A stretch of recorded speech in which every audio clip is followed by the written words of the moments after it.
What's up, guys? I'm Sam with another new subject here. Today I just wanted to give you guys a quick review of the Loaded Tesseract. This is the OG with double kicks. Just for a quick overview, the length is 39 inches. It's just the standard, 9.5 inch wide. It has a 24.5 inch wheelbase at the shortest and a 26 wheelbase at the widest. It has 7.25 inch nose and tails and runs a W concave with rocker. So just to quickly go over the board, I will give this board an 8 out of 10. I like it a lot and recommend it to anyone who wants to progress as a rider with a solid deck. The first thing I want to talk about is the durability. Durability of this board is astounding. I was a little concerned when I first got it because it is made of cork at the base layer, which I thought was weird compared to say like Rain or lane yachts or even like Earthwing with kind of what they're using out there. Cork isn't like the most standard material for your base layer, but it's actually held up pretty well, surprisingly. I've had it for about 6 or 7 months now, and I bought it secondhand, and the tail isn't even like razored yet. It's like still totally usable, still functional. So it's been very, very durable, and I've even curved this deck going about 30 miles an hour. I just high-sided, kind of rolled over my board, watched it roll down the hill until it smacked into a curve, and it didn't delam. It just kind of left a small dent on the nose. So I was really impressed by Loaded's effort to keep the board durable. The next kind of thing I want to talk about is the concave. The concave on this board is very efficient, I guess you could say, because it's not super aggressive or crazy or innovative. It's just super basic, and it does what it needs to do. So the two things they really have going for it, well, I guess three, you could say, are the rocker, the flares, and then the W concave. So the rocker, as it's been mentioned, is pretty, I don't know if you could say aggressive, but it is there. You can feel it when you ride, and it really locks you in. And because of that, it kind of affects like how you set it up. So I previously have ridden it with cast run-ins, which is 42 degrees, and that was like the perfect ride. I felt like on this deck, it has given me enough like leverage on my deck as well as turn, to let me downhill comfortably as well as free ride and even throw a couple freestyle and like kickflip things here and there. I've also ridden it with 50-degree calibers de-wedged at 7 degrees, and it also felt super stable and super comfortable with the calibers.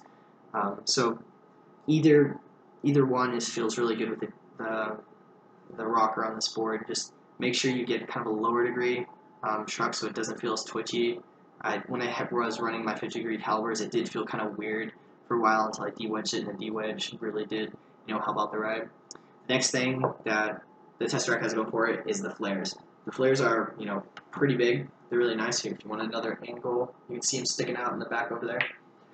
So the flares are pretty big. They're about this big on, let's see, yeah, right here. The flares sit from about the screw bolt here to about right here, and it gives you a lot of like leverage to dig in for your toe sides or heel sides, which is really reassuring to have when you're going downhill super fast and you're just trying to feel your back foot out and dig in.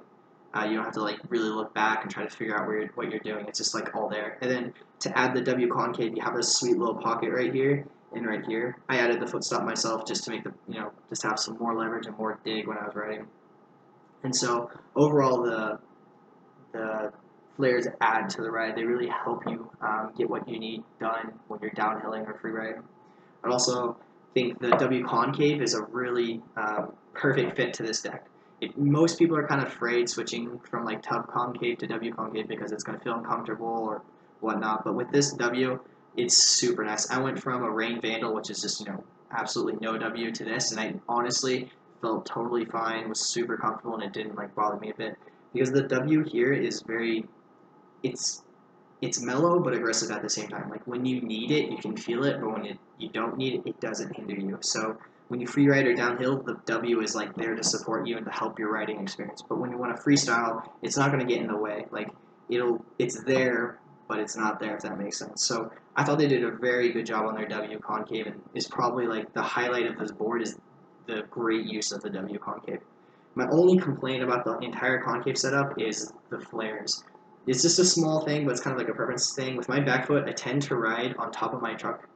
And so if I'm riding the 26-inch wheelbase, the truck bolts are right here and here, if you can see that. And the flare ends right here. So ends before the back of the truck. And so whenever I put my foot on the back, I had a couple, there was a couple of times where I kind of like slid off because I thought I was digging into the flare, but I wasn't. And so I had to readjust my ride. So I wish that the flare was a little bit longer, just a tad bit, so the full wheelbase could use the flare. But overall, it's great. And if you're worried about running like big wheels, here's the 50 calibers. This one aren't currently de-wedged, but when I had them de-wedged, I was running like, I had no problem with Kilmer's or James Kelly rad advantages, as well as on the Cass Ronin. I didn't have any problems running the Kilmer's rad advantages, low hoots, or any other wheels. I even ran 76 Zombie Hogs, and I still didn't even have a problem. Those are 76 millimeters, so they're pretty big wheels. And I guess just if you're curious, this is the original grip tape that came with the Tesseract, and it feels similar to Vicious. Really durable, holds you in, locks you in, keeps you secure. Yeah, so overall the deck is great. And just if you want a comparison, this board is really fun. I'm currently riding a GMAC and I also have a dark side. And so to compare it to the GMAC, it's very comfortable for downhill. They both have like flares that let you dig in and to know where you are. And they're both equally stiff, so like riding it feels super comfortable. You don't have to worry about any flex or give or like contorting of the board when you're doing a slide or going into a turn really hard. As well as the dark side, they're both very similar, kind of do-all, kill-all kind of deck. They have the tail just to mess around with, and you can free ride it hard or just do whatever you want.